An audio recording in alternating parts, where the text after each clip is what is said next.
Hi again, everyone. I'm Ollie Matthews. This is Refuge from Narcissism, and this refugee video is sponsored by contribution from Tanya, and here is her story. Hi, Ollie. I wanted to do a follow-up regarding the first video you sent me titled, "The only narcissist that matters is the one that broke you." Oh, I remember that one. You were the one had histrionic tendencies. Okay, I remember. I gave serious thought to what you said about me possibly being a borderline, but after seeing a couple of different therapists and learning about borderline personality disorder, I believe I was only suffering the effects of being in that toxic environment for so long. I've been out of that relationship for 6 months now, no contact, and I have none of those borderline-like traits or behaviors manifest in me since. Also, I had mentioned that those behaviors weren't present in me at all until about 5 years ago. So when I was about 12 to 13 years into the total 18-year relationship, when those behaviors started to emerge, they didn't exist before then. I believe I had gotten to the point of trying to fight fire with him. So while I don't agree that I'm a borderline, I'm still able to recognize that my behavior, no matter what caused it, was inappropriate and that it was time for me to get out. So I'm happy to report that I left him 6 months ago and went no contact. Best decision I ever made. So thank you for the brutal honesty. It was a reality check that helped me see through the truth and set me free. Also regarding the one who broke you, as you titled in your first video to me, yes, my parents had many narcissistic traits. My father was severely autistic. Yes, he was diagnosed with autism, and it's severe. And autism shares many of the same traits as narcissism. My mother is definitely a borderline, diagnosed as well. Your father's severely autistic? I mean, severely autistic is basically like almost non-functioning. Severely, it's like non-verbal, and that's not severely autistic. Again, it's hyperbole, it's exaggeration. He's not severe. He can't be. He can't be severely autistic, no matter what diagnosis he's gotten or says he has gotten.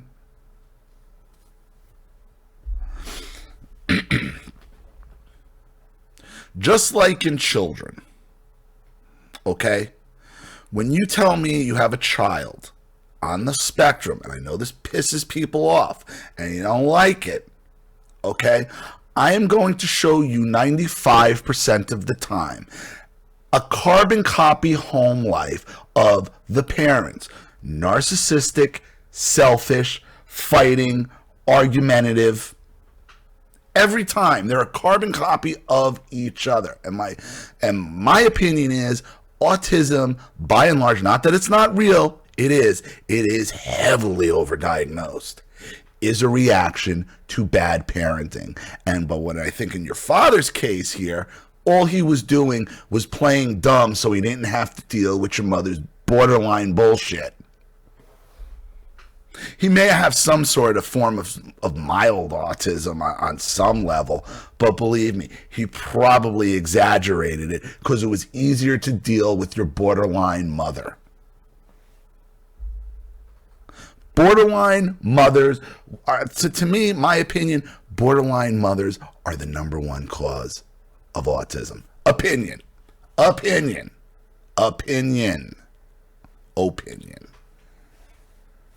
Why do I make that opinion? Because nearly every time I see one of these children on the spectrum, you are going to find a dysfunctional home life. You are going to find at the very minimum a mother with borderline tendencies, if not a full-on borderline, a father who's either enabling or on the NPD scale himself, or a full-blown borderline son, husband, NPD himself.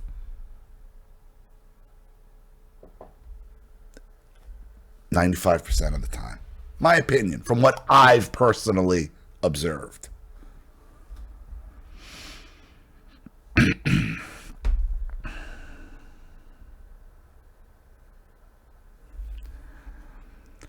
Here are a couple stories. I will keep them as brief as possible, but my therapist believes left the bigger scars on me growing up. Let me know what you think. A story regarding my mother. I said before that I was a violinist. I learned at a very young age. I was reading music before I learned to read books. My mother played as well, which is why I wanted to learn too. I now see that this was a vain attempt at getting her approval. I was required to practice nearly 2 hours a day, and although it cost me a lot of my childhood, I ended up being a pretty accomplished violinist as a result of all the practicing. I remember you talked about this in your first video. And you gave that, I remember, and you gave that up, and you said you had no energy to work, and you went into the sex. I remember that. You went into the sex industry. I remember this now. At age 17, I was invited to audition for All-State, which is an honor all by itself. But I had actually made the second chair position. I was so excited to tell my mother that I actually had just been named the second best violinist among high school students in all the state of Arizona. I thought she would be thrilled, but yeah, not so much. Upon telling her the news, and understand something, your mother's a borderline, okay? The borderline mother never, ever wants to see her daughter succeed. Why? Because the borderline mother is in lifelong competition with their daughters and want them destroyed. Upon telling her the news, she just gave me a half smile and said, "That's pretty good. Too bad you didn't push yourself just a little bit harder to be first, because unfortunately, nobody ever remembers second." So if you're not first, you're last. Something literally snapped in my head after she said that. All the years I spent up to that point trying to please her so that she would validate me as being good enough, suddenly and abruptly ended. I went from I think you found the moment you got broken. Probably even earlier. Maybe it was the first time you accepted that there was something seriously wrong.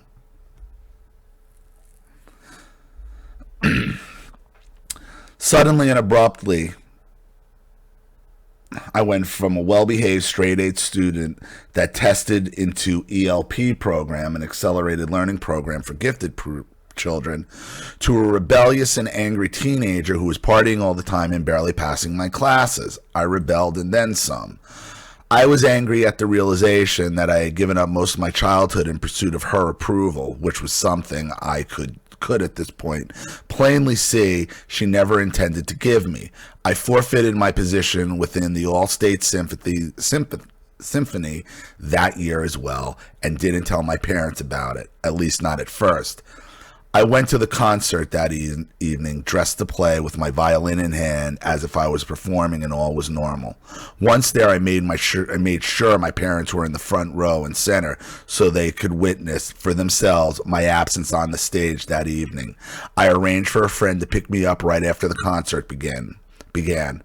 When I knew my parents would have become aware of my non-attendance, and before I left a note to my mom on her car that I wrote the prior day, which I almost remember entirely word for word. It read, "Dear Mom, I bet you won't soon forget who wasn't in that second chair position tonight, will you? Because I've thought about what you said, and you were right. Most people wouldn't remember who was second best, but I had only hoped that maybe you might. Tension between my mother and I still exists to this day over that ordeal." Right, because you shoved her shitty behavior right in her face and made her pay a consequence. That's why.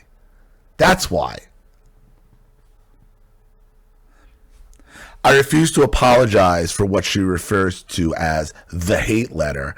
The hate letter. You mean the letter where I held the fucking mirror up to your face and made you look at it?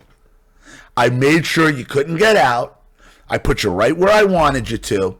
I got out, and I left what I wanted to say to you right on your fucking windshield, and you couldn't gaslight me. You couldn't do anything on the spot. The hate letter. Okay. The hate letter is just a mirror. That's all it is.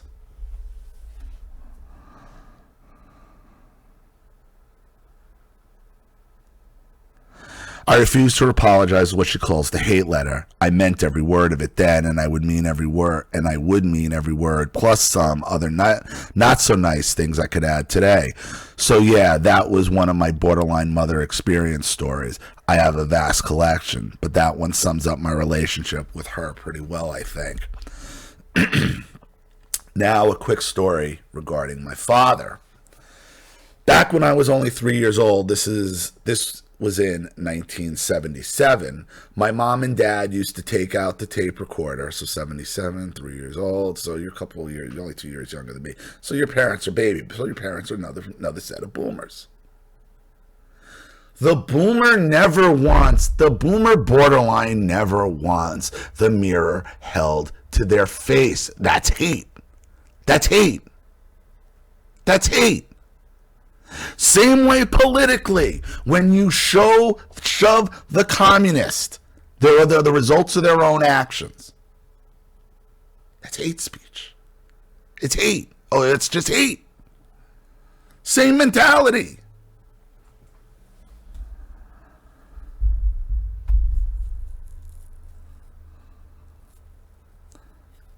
Back when I was only 3 years old, this was 1977, Mom and Dad used to take out the tape recorder every Sunday night and record us all talking to each other about whatever we were talking about. My dad said one day these recordings would be cherished by us, and they are. It was an amazing idea that I'm glad he thought of to this day. But one of those nights turned out to be a disaster for me, and my therapist and I agree it's probably hurt me more than anything else in my whole entire life ever could. Let me explain. Being severely autistic, which I don't think he is, which I doubt he is. Being severely autistic, my dad doesn't think or process things normally. He's very self-focused and often does and or says things that cause damage without knowing it. Bullshit. Bullshit. Why are you letting him on? Bullshit. Bullshit. Bullshit. You let him use it as another one. Oh, bullshit. He knows to record. He knows how to cherish. He knows all that. But no. When he says mean things, it's not because he's actually a bad person. It's because he's severely autistic. Stop it.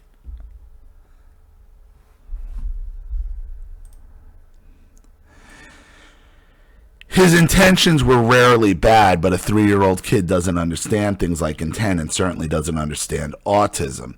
So the damage that can be inflicted is the same, whether or not harm is intended or regardless of what caused it. Anyway, this one particular night, this was one of those times. My parents loved a good laugh at their kids' expense. That's narcissism. Your parents, plural, loved. You capitalize the word. Stop giving him an out. Stop making excuses.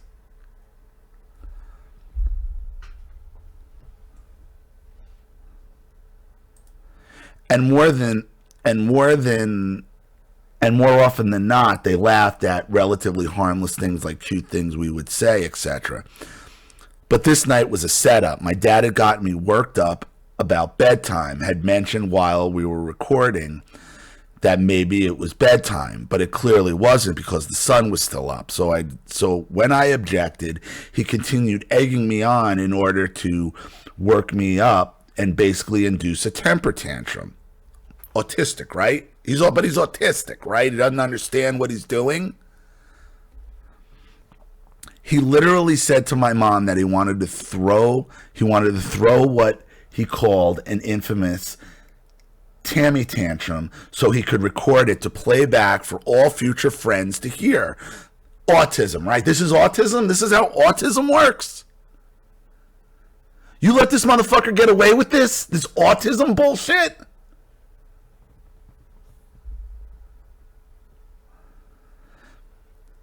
Once he said that, I went full tantrum mode. I was on my back, crying, kicking, and screaming on the floor, as 3-year-olds are known to do occasionally. And then I remember him standing over me and saying, see, Tammy, if people saw this, if people knew what you were really like, no one would want to be friends with you.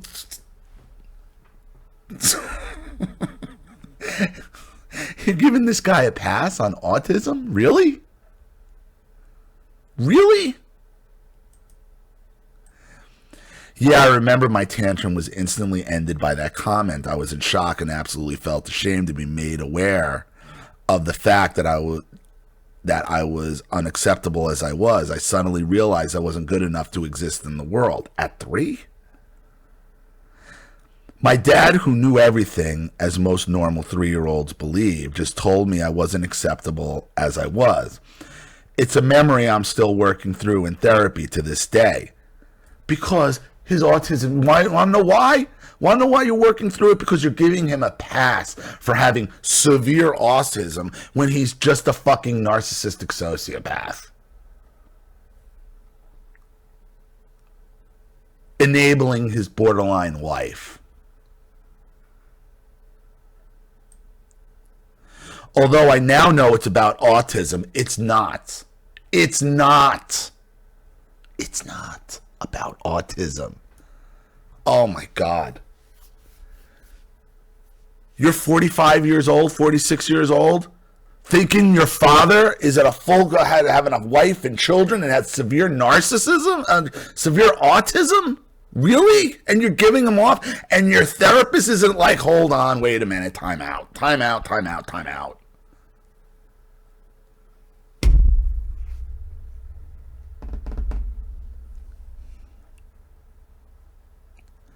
Although I know now about autism, I can't blame him in the same way I might blame a non-autistic for saying something that hurtful. He's not autistic. Oh, he's not. He's not. And that if he is, it isn't severe. That's for sure. And his autism is not what is causing this shit. He did this because it makes your mother happy. Because nobody remembers second best, Tammy. That's why. Because it's easier to torture a 3-year-old to make the borderline fucking bitch happy, okay, than to stand up to her. And then play, I'm severely autistic. No, you're not. No, you're not. No, he isn't.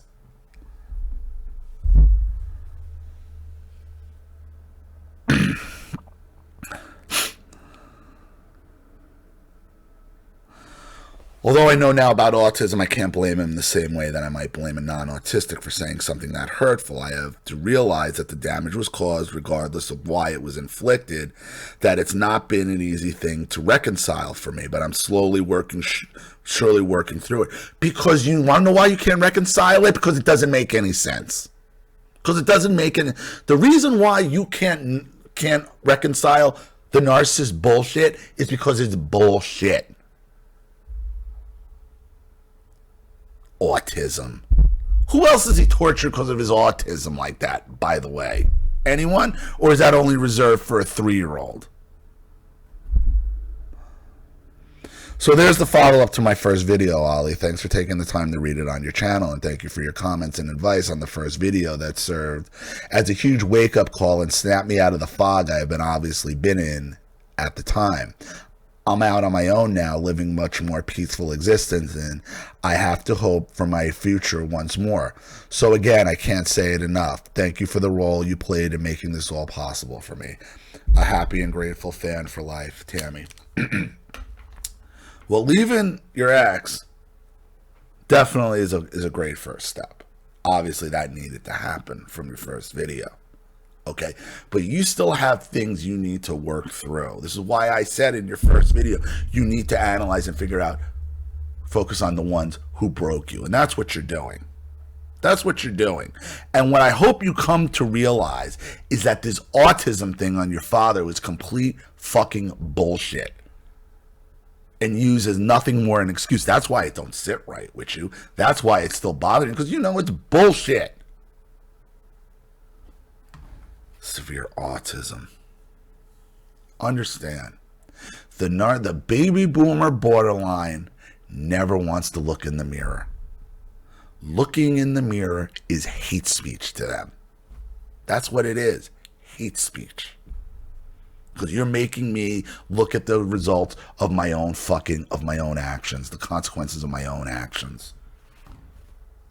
So I hope that helps. Thank you so much, Tammy, for another contribution and story. I really appreciate it.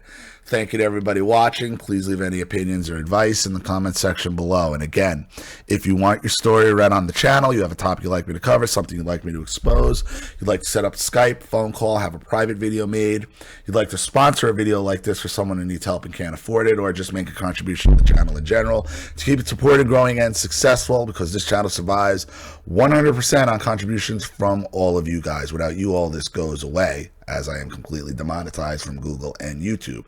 So if you like what you see here and you want to see more videos like this, you know what to do with the PayPal and email links in the description box. Also, please like and share this video wherever you can. Subscribe to my channel if you haven't, and be sure to click the subscription bell to be notified of all my video uploads. I'm Ollie Matthews. This has been Refuge from Narcissism. Take care.